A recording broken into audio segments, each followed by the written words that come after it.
وَاعْلَمُوا أَنَّكُمْ غَيْرُ مُعْجِزِ اللَّهِ وَأَنَّ اللَّهَ مُخْزِيُ الْكَافِرِينَ صدق اللہ العظیم. رب اشرح لي صدري ويسر لي أمري واحلل عقدة من لساني يفقهوا قولي. سبحانك لا علم لنا إلا ما علمتنا إنك أنت العليم الحكيم. برادران اسلام اور قابل احترام میری بہنوں، آج الحمدللہ اللہ تعالیٰ کے فضل و کرم سے ہم سورہ توبہ کا آغاز کر رہے ہیں. اور آپ نے نوٹ کیا ہوگا کہ میں نے آج کی تلاوت میں تعوذ تو پڑھا ہے لیکن بسم اللہ نہیں پڑھی، اور اس کی وجہ یہی ہے کہ اس سورہ کے شروع میں بسم اللہ نہیں ہے. مفسرین نے اپنے اپنے ذوق کے مطابق، اپنے علم کے مطابق اس کی بہت سی توضیحات بیان کی ہیں، لیکن سب سے اہم چیز جو دلوں کو اپیل کرتی ہے وہ مولانا امین حسنی اصلاحی رحمۃ اللہ علیہ نے تدبر قرآن میں اس سورہ کے دیباچے میں یہ فرمایا ہے کہ یہ سورت سورہ انفال کا تتمہ ہے. یعنی سورہ انفال میں جو باتیں، جو مضامین بیان ہوئے تھے، اس صورت میں اس کا اختتام کیا جا رہا ہے، اس کی تکمیل کی جا رہی ہے. اس لیے یہ ایک ہی صورت ہے، انفال بھی اور توبہ بھی، اس لیے بسم اللہ نہیں لکھی گئی. لیکن اس کا نمبر الگ کیوں ہے؟ وہ دیکھیں، صورت نمبر 8 ہے، یہ صورت نمبر 9 ہے. وجہ یہ ہے کہ جہاد کا مضمون سورہ انفال میں بھی ہے، سورہ توبہ میں بھی ہے. مضمون کے لحاظ سے یہ ایک صورت ہے، لیکن مخاطبین کے لحاظ سے یہ الگ صورت ہے. سورہ انفال میں اصل خطاب اہل ایمان کے ساتھ ہے، اور سورہ انفال اس میں توبہ میں جو خطاب ہے غضبناک وہ کفار کے ساتھ اور منافقین کے ساتھ. تو نمبرنگ کے لحاظ سے یہ مختلف ہے، مضمون کے لحاظ سے یہ ایک ہے. تو بہرحال سب سے بڑی بات جو دل کو لگتی ہے وہ یہ ہے کہ کیونکہ حضور کریم صلی اللہ علیہ وسلم نے اس سورت کے لکھوانے سے پہلے بسم اللہ نہیں لکھوائی، صحابہ نے بھی نہیں لکھی. وَمَا آتَاكُمُ الرَّسُولُ فَخُذُوهُ وَمَا نَهَاكُمْ عَنْهُ فَانْتَهُوا. تو اور بھی بہت سی توضیحات کی جاتی ہیں. ایک بات یہ بھی بیان کی گئی ہے، لیکن یہ بات اپیل نہیں کرتی یہ بات جو میں اگلی بیان کر رہا ہوں. لیکن مفسرین نے لکھا ہے کہ اس صورت کا آغاز اللہ کے غضب سے ہو رہا ہے، مشرکین سے ناراضگی سے اللہ نے اس صورت کا آغاز کیا. بسم اللہ کا مضمون رحمت کا ہے، صورت کا آغاز غضب سے ہے. تو غضب اور رحمت میں کوئی مطابقت نہیں تھی، اس لیے اس میں بسم اللہ نہیں ہے. یہ بات اس لیے اپیل نہیں کرتی کہ قرآن پاک کی اور صورتیں بھی ہیں جن کا سارا مضمون ہی غضب کا ہے. سورہ لہب کو لے لیں، تبت یدا ابی لہب وتب، سارا مضمون 5-6 آیات جتنی بھی ہیں اللہ کی ناراضگی کی. اس سے پہلے آپ سورہ الحمزہ کو لے لیں، وَيْلٌ لِّكُلِّ ہُمَزَةٍ لُمَزَةٍ، سارا بیان ہی اللہ کے غضب کا ہے لیکن بسم اللہ لکھی ہوئی ہے. تو اس لیے یہ جو توجیہ ہے یہ زیادہ اپیل نہیں کرتی، اور اصل بات وہی ہے جو رسول اللہ صلی اللہ علیہ وسلم سے منسوب ہے کہ کیونکہ آپ نے بسم اللہ نہیں لکھوائی اس لیے صحابہ کرام نے بھی نہیں لکھی. اور آپ نے کیوں نہیں لکھوائی؟ کیونکہ جناب جبریل علیہ السلام نے اس سے پہلے بسم اللہ نہیں پڑھی. اور جناب جبریل علیہ السلام نے کیوں نہیں پڑھی؟ اللہ نے جب یہ سورت کا پیغام نازل کیا تو اس وقت بسم اللہ کے بغیر کر دیا، اللہ نے اپنے نام سے نہیں کیا. تو یہ باتیں بڑی اہم ہیں سورت کے مضمون کو سمجھنے کے لیے. اب اس کا بیک گراؤنڈ سمجھیں، اس کا پس منظر سمجھیں. دیکھیں ابھی جو مجھے میرے بڑے بھائی نے کال کی کہ میں ابھی نہیں پہنچا، آخر کوئی وجہ تھی نا. وجہ یہ تھی میں حسب معمول نکلا ہوں، کالونی میں ایک فنکشن تھا، راستہ بند تھا، گاڑی کا راستہ نہیں تھا. واپس گیا، گاڑی لگائی ہے، موٹر سائیکل نکالی ہے، اس میں ٹائم تو لگے گا نا. تو یہ جو بیک گراؤنڈ ہے نا جی کسی بھی بات کا، یہ اسے سمجھنے میں بڑا معاون ثابت ہوتا ہے. اب یہ وہ حالات تھے جب یہ صورت نازل ہوئی کہ منافقین کی سازشیں قطعی طور پہ اپنی آخری حدوں کو چھوڑے تھے، کیونکہ پچھلے 9 سال میں ان کی ساری سازشیں درجہ بدرجہ ناکام ہوتی رہیں، اسلام پھیلتا رہا. اور پھر دوسری طرف بعض مسلمانوں کے اندر ایمان کی کمزوری تھی بحیثیت جماعت. تو یہ جماعت مثالی ہے، لیکن مثالی جماعت کے بعض افراد میں تھوڑی بہت کمی رہ جاتی ہے.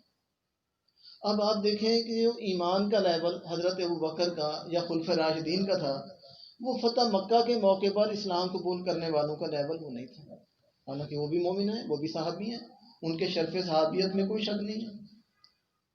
ہندا ابو سفیان کی اہلیہ صحابیہ ہیں، ہم ان کا احترام کرتے ہیں، لیکن حضور نے فرما دیا تھا کہ ذرا مجھ سے اوائڈ کیا کرو، میرے سامنے نہ آیا کرو، تمہارا جو رول ہے غزوہ احد کا وہ پھر میرے زخم تازہ ہو جاتا ہے۔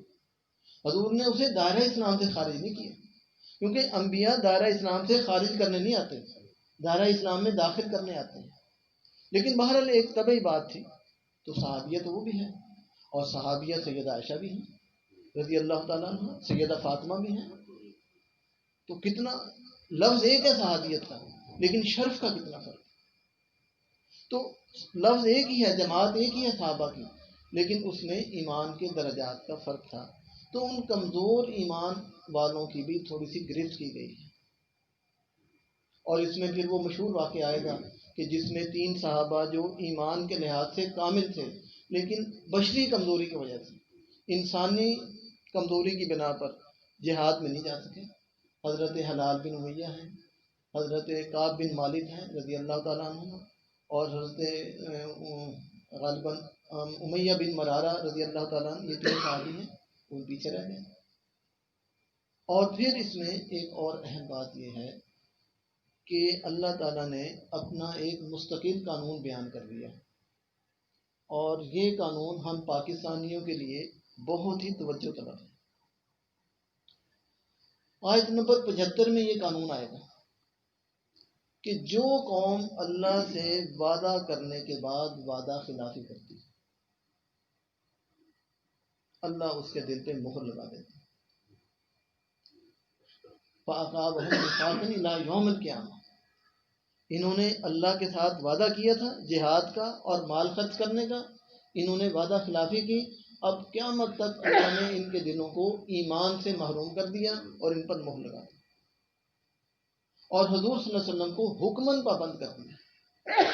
حضور کریم کا مزاج انتہائی شفیق مزاج تھا، آپ بڑے بڑے منافقین کے جنازے پر بھی تشریف لے جاتے تھے، کیوں؟ وہ منافقین قانونی طور پہ تو مسلمان تھے نا، نماز بھی پڑھتے تھے، روزہ بھی رکھتے تھے، اور جو بھی ظاہری اسلامی شعار ہیں، ہاں اوپر اوپر سے صحیح، دل سے نہ صحیح، دلوں کے بھید تو اللہ جانتے ہیں، عمل تو کرتے تھے نا، یا کم از کم یہ سمجھ لیں کہ کفار تو انہیں مسلمان سمجھتے تھے۔ تو اللہ رب اور حضور کا نماز جنازہ پڑھا دینا یا تشریف لے جانا، یہ پھر ان کی مغفرت کا، ان کی معافی کا ذریعہ بن جاتا ہے، کیونکہ ہم پڑھ چکے ہیں کہ ما کان اللہ لیعذبہم وانت فیہم۔ اب حضور صلی اللہ علیہ وسلم کے انتہائی پرشفقت مزاج میں اور منافقین کے بارے میں اللہ کے قانون میں تھوڑا سا کلیش ہو جاتا ہے، اس لیے اللہ رب العزت نے 2 ٹوک لفظوں میں منع کر دیا کہ آپ ہرگز ان کے نماز جنازہ میں نہ جایا کریں، اور ان کے جنازے میں تو کیا، ان کی قبر پہ بھی کھڑے ہو کے آپ دعا نہ کیا کریں۔ ذالک بانہم ماتوا وہم کفار، اس لیے کہ ان کی موت کفر کی حالت میں ہوئی ہے۔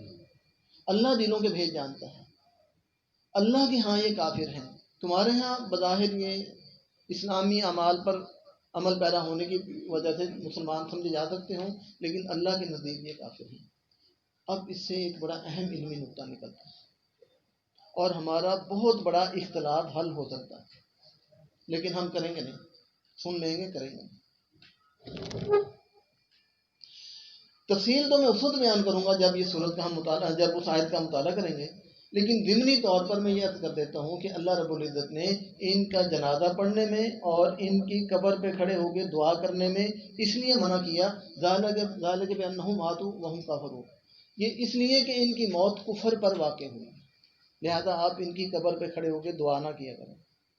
اب اس سے یہ مفہوم ثابت ہوتا ہے کہ جن کا خاتمہ ایمان پر ہوا ہے ان کے لیے دعائے مغفرت کی جا سکتی ہے، ان کی قبر پہ کھڑے ہو کے بھی دعا مانگی جا سکتی ہے، نماز کے بعد بھی مانگی جا سکتی ہے، تلاوت کے بعد بھی مانگی جا سکتی ہے، جن کا خاتمہ ایمان پر ہوا ہے، ہاں وہ گناہ گار کیوں نہ ہے۔ لیکن ہمارے ہاں ایک ٹھیک ٹھاک گروہ ایسا ہے کہ خدا نہ خواستہ کوئی ان کے ہاں ڈیتھ ہو جائے نا، تو ان کے پاس جا کے تعزیت کرنا ایک مسئلہ بن جاتا ہے. وہ بس یوں بیٹھے جی تعزیت بیٹھے کیوں بیٹھے بھائی، کوئی اللہ کا نام، رسول کا نام، کوئی اللہ کا حکم، کوئی اللہ کی مرضی، کو انا للہ و انا الیہ راجعون، بس بیٹھے. پتہ نہیں کیوں چپ کر کے بیٹھے. تعزیت کے باقاعدہ آداب بخاری شریف میں، کتاب الجنائز میں، مشکات شریف میں، مسلم میں موجود ہیں کہ تعزیت وربلی کی جائے.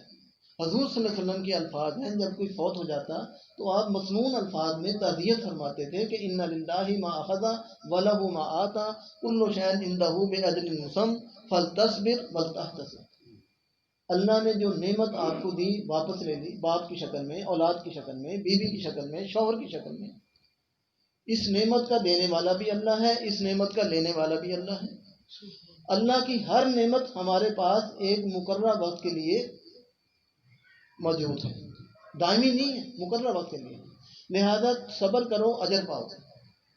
یہ اس دعا کا مفہوم ہے جو میں نے آپ کے سامنے بیان کیا. اور بہت سی آیات میں اللہ رب العزت نے حضور صلی اللہ علیہ وسلم کو حکماً پابند کیا کہ اے نبی، آپ مومن مردوں اور مومن عورتوں کے لیے دعا کیا کریں، استغفار کیا کریں. وَاسْتَغْفِرْ لِذَنبِكَ وَلِلْمُؤْمِنِينَ وَالْمُؤْمِنَاتِ. ایمان کی شرط ہے، تو جن کا خاتمہ ایمان پر ہو چکا ان کے لیے دعا کرنا لازم ہے. اگر لازم نہیں ہے تو نماز جنازہ کی کوئی حیثیت باقی نہیں رہتی. نماز جنازہ ساری کی ساری دعا، ساری کی ساری دعا، اللہ کی حمد کے بعد، حضور پہ درود کے بعد ساری دعا ہی دعا ہے. لیکن بہرحال اپنی اپنی اپروچ ہے. اس گروہ میں اچھی باتیں بھی بہت ہیں، مسلمانوں کے ہر گروہ میں اچھی باتیں ہیں، لیکن جس جگہ پہ ان کی سوئی اڑ جائے کسی بھی گروہ کی، اس سے وہ ٹس سے مس نہیں ہو سکتی. تو لہذا حکمت سے، دانائی سے، صبر سے، تحمل سے، احترام سے سمجھا دینا چاہیے، مقابلہ نہیں کرنا چاہیے. مقابلہ بازی کریں گے، مناظرہ بازی کریں گے، وہ دو گروہ جو ہے نا وہ تین بن چکے ہیں. ماہرین مذاہب جو ہیں، جو مذہب کا علم جانتے ہیں، تاریخ اور اس کی حکمت اور اس کا فلسفہ جانتے ہیں، encyclopedia of world religion and ethics میں لکھا ہوا ہے کہ دنیا کا واحد مذہب ہے عیسائیت، جس میں سب سے زیادہ فرقے پائے جاتے ہیں. سب سے زیادہ فرقہ واریت عیسائیوں میں ہے. یہاں تک کہ اگر عیسائیوں کے 10 چوٹی کے پادریوں کو، ان کے پوپ کو، جو چوٹی کے لیڈر ہوں، انہیں بٹھایا جائے کہ اپنے اختلافات آپ حل کریں، تو جب ان کی میٹنگ ختم ہوگی تو 11 فرقے بن چکے ہیں. کیوں؟ یہ اللہ کا قانون ہے. سورہ مائدہ میں ہم پڑھ لیا ہے کہ وَمِنَ الَّذِينَ قَالُوا نَصَارَىٰ، جن لوگوں نے کہا کہ ہم نصارہ ہیں، اللہ نے ان سے بھی وعدہ لیا، انہوں نے پھر اس وعدے کی خلاف ورزی کی. فَأَعْقَابَهُمْ نِفَاقًا إِلَىٰ يَوْمِ يَلْقَوْنَهُ، اللہ نے قیامت تک ان کے دلوں میں تفرقہ پیدا کیا. وہ اللہ سے اس حالت میں ملیں گے، اللہ سے وعدہ خلافی کرنے کی سزا کی وجہ سے اس حالت میں ملیں گے کہ ان کے دل میں نفاق ہو. اور پھر سورہ حدید میں یہ مضمون بھی آیا. دیکھیں، اسلام میں مایوسی نہیں ہے کہ اللہ سے وعدہ کر کے توڑ دینا بہت بڑا گناہ ہے، لیکن اس سے رجوع کر لینا بہت بڑا ثواب ہے. زندگی کے کسی موڑ پر انسان کو احساس ہو جائے کہ مجھ سے غلطی ہوئی ہے، میں نے اللہ کے ساتھ وعدہ خلافی کی، انسان ہوں، بندہ ہوں، غلطی کرتے ہیں، فوراً رجوع کر لیں. ازرے گناہ بدتر از گناہ. اس گناہ کی توجیحات نہ کریں کہ نہیں جی میں نے تو یوں کیا تھا، یہ تو یوں ہو گیا تھا. نہیں، سیدھی سادھی میری غلطی ہے، اللہ لا الہ الا انت سبحانک انی کنت من الظالمین، لا الہ الا انت سبحانک انی کنت من الظالمین. اس پر تو توبہ کی، معافی کی امید ہو سکتی ہے. لیکن اگر انسان اپنے بلنڈر کو بلنڈر ہی نہ سمجھے، یعنی اسے میں یہ کہا کرتا ہوں کہ گناہ احساس گناہ کے بغیر کرنا، اگر احساس ختم ہو جائے نا پھر اللہ کے قانون کی گرفت سے اسے کوئی نہیں بچا سکتا. یہ بات تھوڑی سی لمبی ہو گئی، یہ میں نے پڑھ لیا. اب پورے عرب میں کفار کی طاقت ختم ہو گئی، لیکن اس وقت کی جو اہم ترین طاقتور ترین حکومتیں تھیں، کیسر و کسریٰ کی، مشرق میں روم ہے اور ادھر شمال میں ایران ہے. یہ طاقتیں اب اسلام کو اپنے خلاف بہت بڑا چیلنج سمجھ رہی تھی کہ یہ تو جناب عرب کے اندر غالب آ گئے، یہ تو اب ہمیں بھی چیلنج کریں گے۔ اور خاص طور پر جب حضور صلی اللہ علیہ وسلم نے انہیں دعوتی خطوط لکھے، کیسر کو بھی اور کسریٰ کو بھی، تو کیسر نے تو اتنا شدید رد عمل ظاہر نہیں کیا، لیکن کسریٰ نے حضور کے قاتل کو شہید کر دیا۔ اب سفیر کا قتل کھلا اعلان جنگ ہوتا ہے۔ ادھر جو کیسر کا باج گزار تھا، شام کا حاکم، شام کے قریب جو ریاست تھی یمن اور شام کی سرحد پر، اس نے بھی حضور کے قاتل حارث بن عمیر کو شہید کر دیا۔ وہ تھا عیسائی، اور ایران والے لوگ تھے پارسی، مجوسی جنہیں کہتے ہیں، آگ کی پوجا کرنے والے تھے۔ تو یہ جغرافیائی لحاظ سے روم زیادہ قریب تھا۔ حضور صلی اللہ علیہ وسلم نے اپنے قاصد کا قصاص لینے کے لیے جنگ کی تیاری کا حکم دے دیا۔ 9 ہجری کا واقعہ ہے۔ پہلے حضور صلی اللہ علیہ وسلم کی حکمت یہ ہوتی تھی کہ آپ جب بھی کسی جنگی مہم پر جاتے بتا دیا کرتے تھے کہ فلاں قوم کی طرف جانا ہے، فلاں علاقے کی طرف جانا ہے، تیاری کرو۔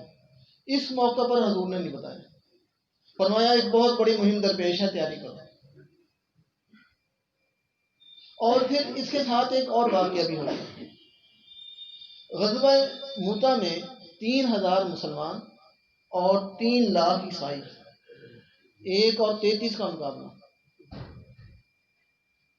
3 لاکھ عیسائی، 3000 مسلمان، اور حضور نے 3 سپہ سالاروں کو مقرر کیا ہے۔ زید بن حارث ہیں، اگر یہ شہید ہو جائیں تو جعفر طیار ہیں، اگر یہ شہید ہو جائیں تو عبداللہ بن رواحہ ہیں۔ جس ترتیب سے حضور نے سپہ سالار مقرر کیے تھے، اسی ترتیب سے تینوں شہید ہو گئے۔ اب دیکھیں کیسا مقابلہ ہے، 3 لاکھ کا اور 3000 کا اور 3 لاکھ کا کیا مقابلہ ہوا، وہ تینوں شہید ہو گئے۔ اب فوج کمانڈر چیف کے بغیر، سپہ سالار کے بغیر کیسے کام کرے؟ سب نے اپنی متفقہ رائے سے خالد بن ولید کو اپنا سپہ سالار بنا دیا۔ خالد بن ولید اللہ کی ننگی تلوار تھی، برہنہ تلوار، چمکتی ہوئی لٹکتی ہوئی تلوار۔ اکیلے خالد بن ولید نے 3000 کی قیادت کی اور 3 لاکھ کے چنگل سے مسلمانوں کو بچا کے لے آئے۔ اب جب یہ 3000 لشکر واپس آیا تو لوگوں نے رستے میں کھڑے ہو کر جو ان کا استقبال کر رہے تھے، ان پہ پتھر پھینک رہے تھے اور انہیں فراری فراری کہہ رہے تھے، یہ فرار ہو کے آئے ہیں۔ اب حضور صلی اللہ علیہ وسلم کی دلجوئی دیکھیں، کتنا پیارا لفظ ارشاد فرمایا، فرمایا یہ فراری نہیں ہے، یہ کراری ہیں، یہ پلٹ کر حملہ کریں گے دوبارہ۔ حضرت علی کو حیدر کرار کہتے ہیں نا جی، کرار کا معنی ہوتا ہے جو پلٹ کر حملہ کرے۔ وہ دن پنجابی زبان جی کہتے سجی دکھا کے کبھی مارے، دشمن کو سنبھلنے سے پہلے اسے اپنے شکنجے میں کس لے، اتنا بڑا جنگ ہے۔ تو یہ فراری نہیں ہے، یہ بزدلی کی وجہ سے نہیں بھاگے، یہ حکمت عملی کی وجہ سے بھاگے۔ آج اگر یہ 3000 شہید ہو جاتے، کیسر کا حوصلہ اتنا بلند ہوتا کہ وہ سیدھا مدینے پہ چڑھائی کرتا۔ یہ تو دنیا حیران ہو گئی کہ دنیا نے آج تک ایسا دیکھا نہیں تھا کہ 3000 لوگ 3 لاکھ کے چنگل سے پھنسے ہوئے واپس نکل کیسے آئے۔ ایک نئی فوجی حکمت عملی، ایک نئی اسٹریٹجی جنگ کی، دنیا اس سے پہلے واقف نہیں تھی کہ ایسا بھی ہو سکتا ہے۔ 3000 کے 3000 واپس آ گئے، بنا بنایا شکار، پکا پکایا شکار ہاتھ سے نکل گیا۔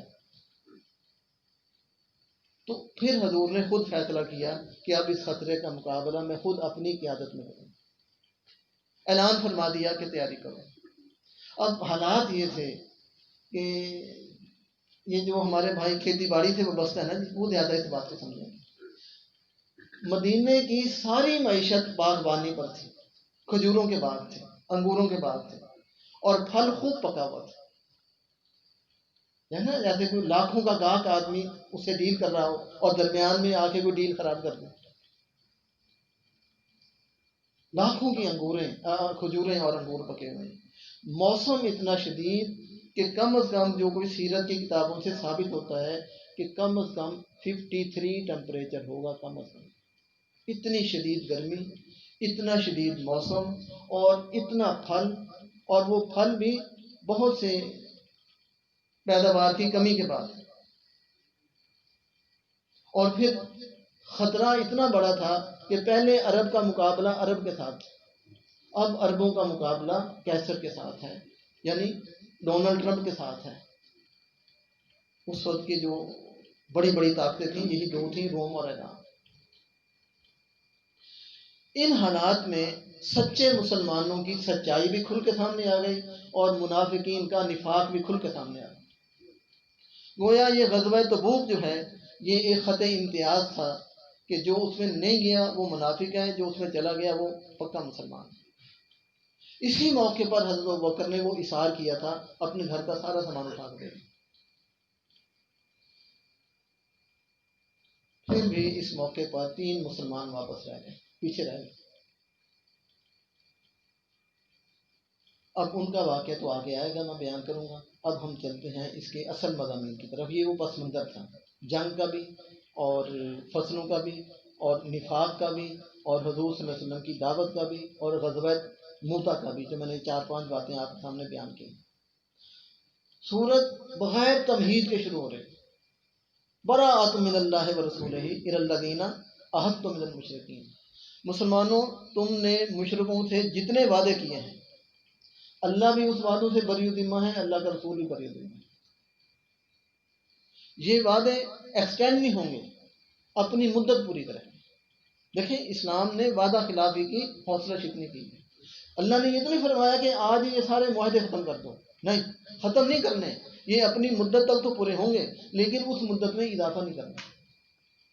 پھر سنیے، براءۃ بری ذمہ ہے، من اللہ اللہ و رسول ہی اللہ کا رسول بھی، الی الذین ان لوگوں سے، عاہدتم جن سے تم نے معاہدے کیے تھے، من المشرکین جو کہ مشرک تھے. اب مشرکوں کے ساتھ معاہدہ نہیں ہوگا، لہذا انہیں مہلت ملے گی، انہیں اب چھوٹ نہیں ملے گی. مہلت یہ ہے کہ یہ 4 مہینے تک سوچ بچار کر لیں. 4 ماہ سوچ بچار کریں، انہوں نے اسلام قبول کرنا ہے یا انہوں نے عرب سے نکلنا ہے. اب ان کا وجود عرب میں برداشت نہیں کیا جائے گا. کیوں؟ انہوں نے برداشت نہیں کیا، حضور نے کو مکہ نہیں چھوڑنا پڑا. کتنے صحابہ کو ہجرت کرنی پڑی اور ہجرت کے بعد بھی سکھ کا ساتھ نہیں لینے دیا. اس میں کوئی زیادتی، اس میں انسانی حقوق کی خلاف ورزی نہیں.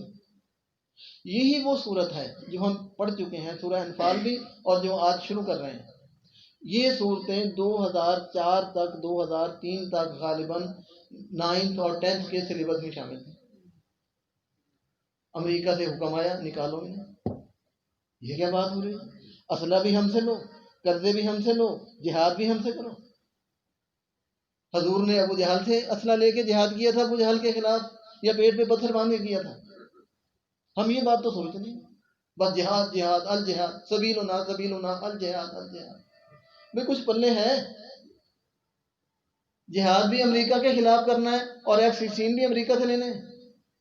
آپ خود کیوں نہیں بناتے؟ اپنی ڈیفنس ٹیکنالوجی کو پروموٹ کیوں نہیں کرتے؟ اس کے لیے محنت کرنی پڑے گی، وہ ہم نے کرنی نہیں. مفت خوری کی عادت ہے.